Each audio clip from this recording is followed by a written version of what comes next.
itu terlihat 4,98 kilo ohm ya, yang mana untuk standarnya itu 4,75 sampai 5,25 ya. Jadi kesimpulannya, untuk hambatan penuh sensor TPS itu normal.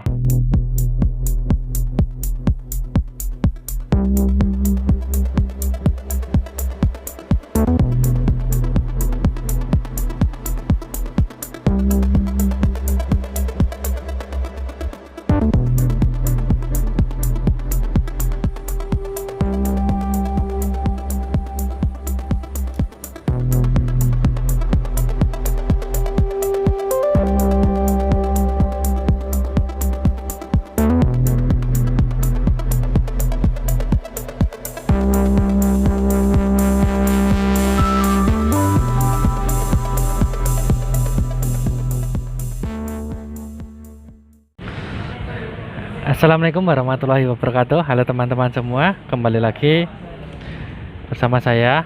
Di video kali ini saya ingin membahas dari pertanyaan teman-teman yang ada di komentar dari video saya sebelum-belumnya. Salah satunya cara pembuatan tester EOT atau ECT, cara pembuatan tester TPS seperti itu ya. Yang perlu diketahui, saya sendiri belum pernah lihat alat tester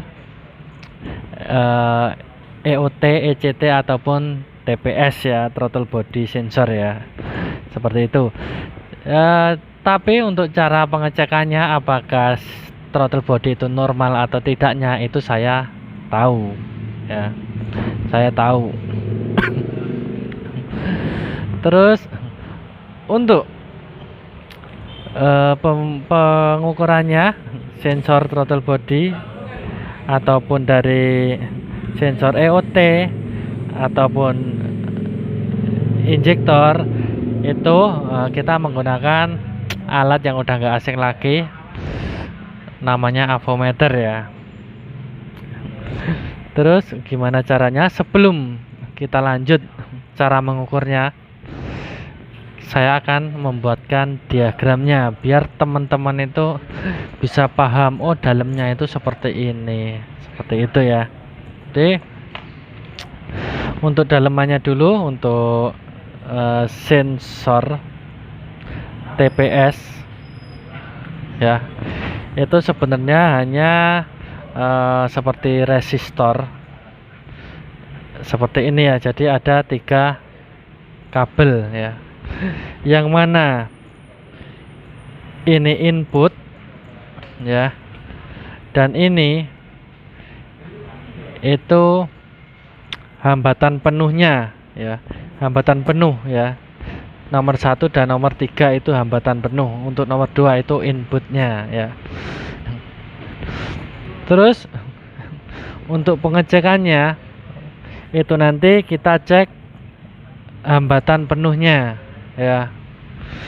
Yang standarnya yang nanti buat praktek itu sensor TPS ya, itu punyanya Honda ya, lebih tepatnya Vario. Itu nanti ini TPS sekalian cek hambatan injektor ya, seperti itu. Sekalian juga FISV ya. Jadi untuk sensor TPS seperti ini, untuk standarnya, untuk hambatannya itu sekitar 4,75 sampai 5,25 kilo ohm ya, untuk standarnya ya. Tapi kalau cuma naik sedikit ataupun kurang sedikit itu masih bisa berfungsi dengan baik ya. Yang penting tidak meloncat jauh. Terus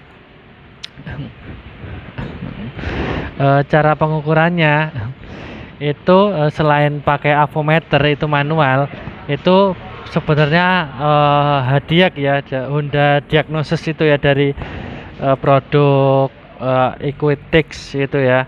itu bisa. Itu ada sensor TPS, ada nilainya, terus ada bukaan dari derajatnya, itu bisa dilihat ya. Tapi ini secara manual ya, karena alatnya itu juga lumayan mahal ya.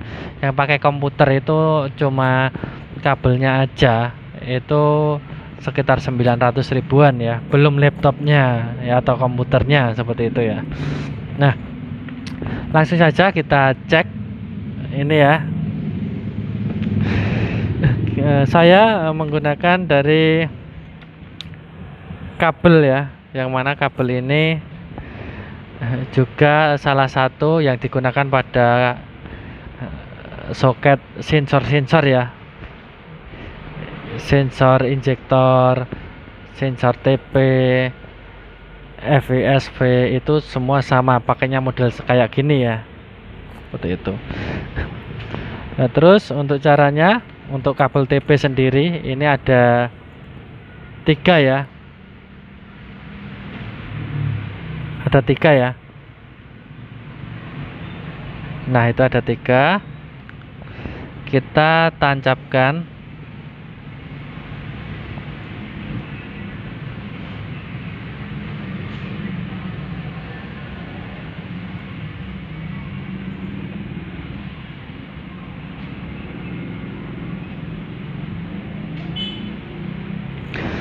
Setelah semua tertancap, semua sudah tertancap, itu baru kita cek ya. Kita hidupkan avometer, kita cek hambatan itu di ohm ya, di ohm, di ohm. Ini ya udah ya, udah ohm ya. Kalau dipencet ini diode, ini buzzer. Jadi yang di ohm ya, ini otomatis ya, nanti nilainya ada di sini, satuannya ada di sini ya. Kita menggunakan langsung gini bisa ya. Terus pakai ini juga bisa ya. Ini sambungan sebenarnya saya punya PVA ya. Nanti untuk cara tes PVA itu saya sampaikan di video selanjutnya. PVA itu untuk mengecek tegangan primer coil ya. Itu ya. Udah saya tancapkan langsung.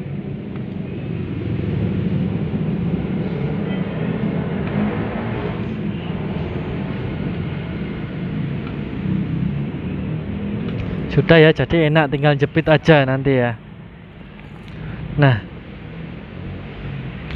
untuk pertama-tama kita cek tegangan penuh ya. Yang mana tegangan penuh yang ini nomor 1 dan nomor 3. Jadi paling pinggir ya. Paling pinggir. Yang ini dengan yang ini ya. Kelihatan nggak? Ya. Ya. Di situ terbaca nilainya ya. Yang saya pakai ini throttle body normal ya, ini ya, nggak ada kendala. Nah, di situ terlihat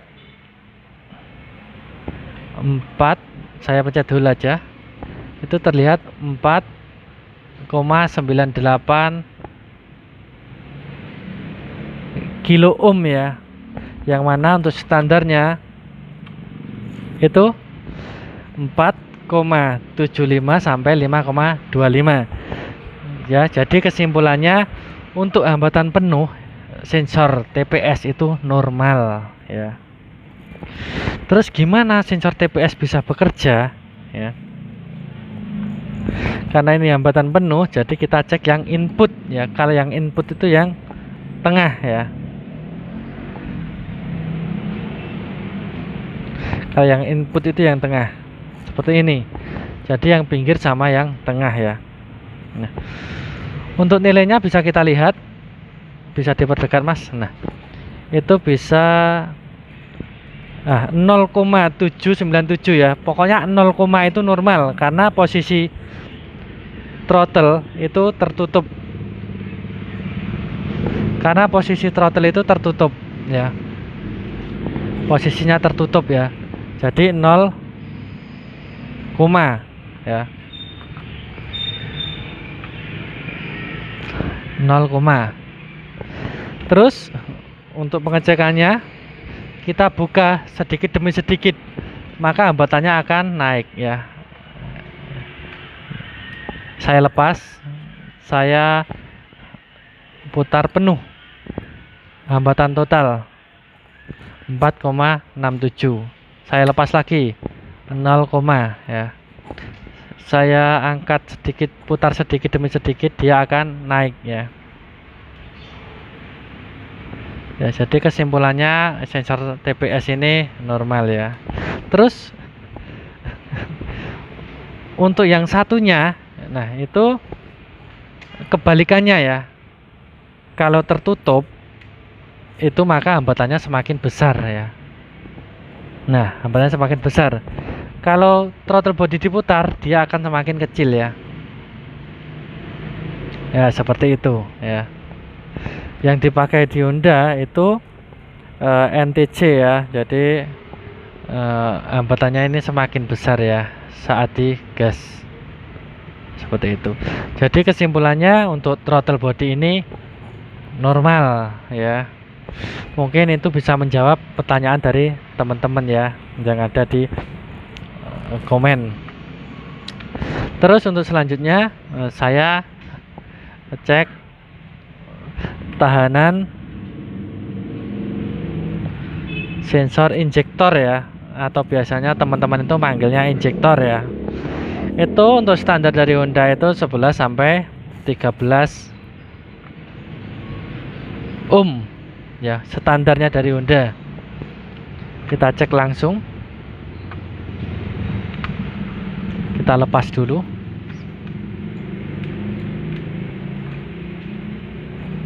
Sensor injektor.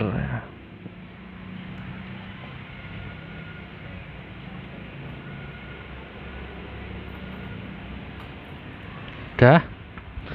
Kalau udah kita langsung capit ya. Di sini masih 0. Kita capit.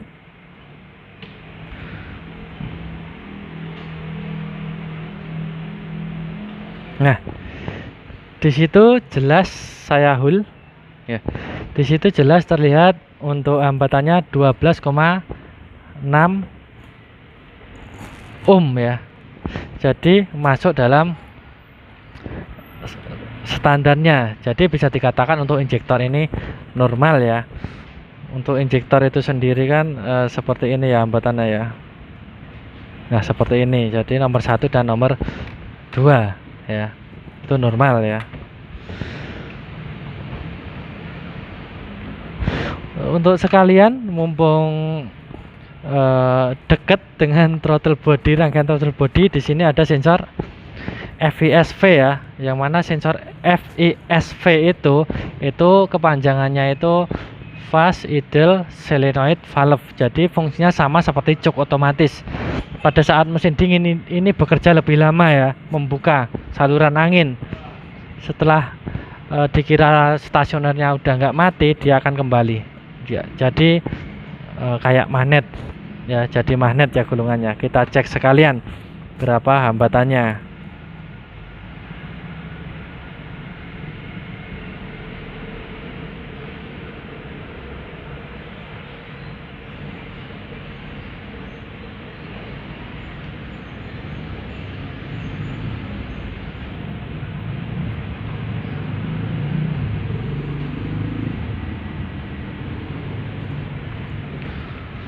Untuk hambatan sensor FISV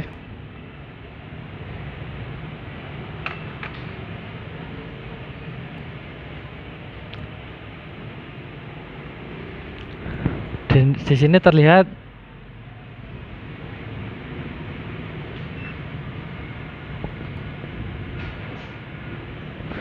27,3 ohm itu hambatan sensor FISV ya. Mungkin saya rasa sampai sini dulu. Teman-teman mungkin sudah paham ya. Jadi seperti itu, dan tunggu video selanjutnya mengenai cara pengecekan tegangan ya, tegangan primer pada coil ya, pakai PVA ya, peak voltage adapter ya. Sebelum alat ini digunakan itu harus dites dulu alatnya itu apakah normal apa tidak, seperti itu. Nah, jadi nanti sebelum dicek itu nanti sebelum kita cek tegangan primer coil, kita harus mengecek alatnya ini dulu ya, di video selanjutnya ya. Terima kasih untuk videonya, selamat menonton. Kalau ada yang salah silahkan di komen di bawah ya, kita belajar bersama-sama. Terima kasih atas waktunya. Wassalamualaikum warahmatullahi wabarakatuh.